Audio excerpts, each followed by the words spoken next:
Jokowi menyampaikan hal tersebut saat memimpin upacara penetapan Komkat 2021 di Pusat Pendidikan dan Pelatihan Pasukan Khusus Pusdiklat Pasus Batu Jajar, Kabupaten Bandung Barat.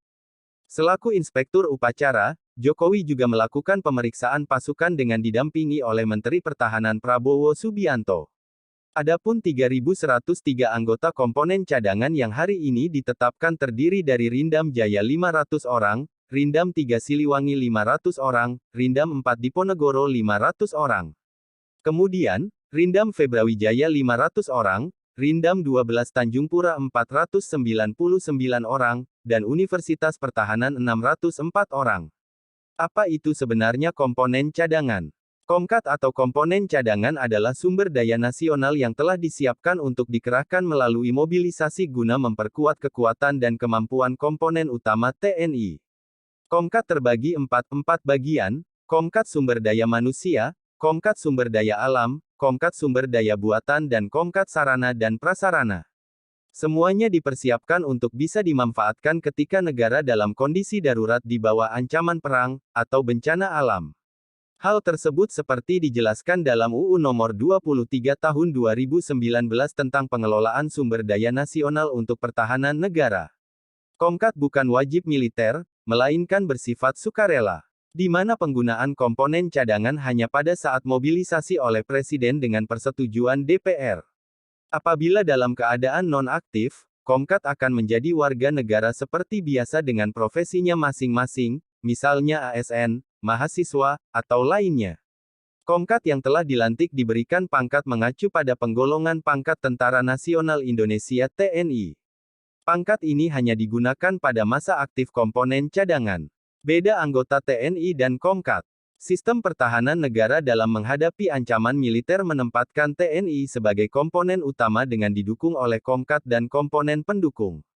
Berbeda dengan TNI yang merupakan angkatan bersenjata negara Indonesia yang berperan sebagai alat negara di bidang pertahanan, Komkat merupakan komponen pertahanan dalam sistem pertahanan rakyat semesta yang dianut Republik Indonesia yang berfungsi untuk memperkuat komponen utama pertahanan, yakni TNI. Proses rekrutmen Komkat dibuka secara sukarela dan memiliki syarat-syarat tertentu untuk dipenuhi oleh peserta program tersebut. Begitu pula dengan statusnya, Komkat bukan pegawai tetap. Komkat yang berasal dari unsur ASN dan pekerja, buruh selama menjalani masa aktif tetap mendapat hak ketenagakerjaannya, dan tak kehilangan pekerjaan di instansi asal. Komkat yang berstatus mahasiswa selama menjalin masa aktif tetap memperoleh hak akademisnya, dan tak kehilangan status sebagai peserta didik. Kapan Komkat berakhir? Komkat akan berakhir antara lain jika telah menjalani masa pengabdian sampai dengan usia 48 tahun. Sakit yang menyebabkan tidak dapat melanjutkan sebagai Komkat. Gugur, tewas, atau meninggal dunia. Tidak ada kepastian atas dirinya, setelah 6 bulan sejak dinyatakan hilang dalam tugas sebagai Komkat. Komkat akan berhenti tidak hormat jika menganut, mengembangkan, serta menyebarkan ajaran atau paham yang bertentangan dengan Pancasila.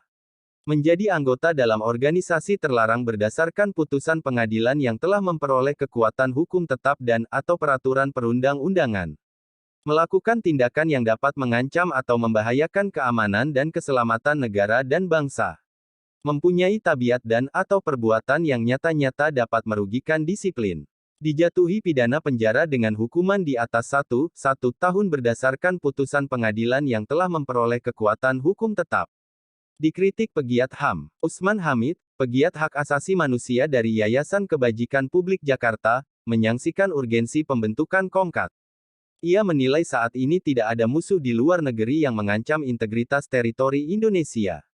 Jadi itu hanya membuang anggaran, ujarnya kepada BBC News Indonesia. Lebih jauh, menurutnya, penegasan Presiden tidak cukup karena undang-undang masih membuka kemungkinan penge.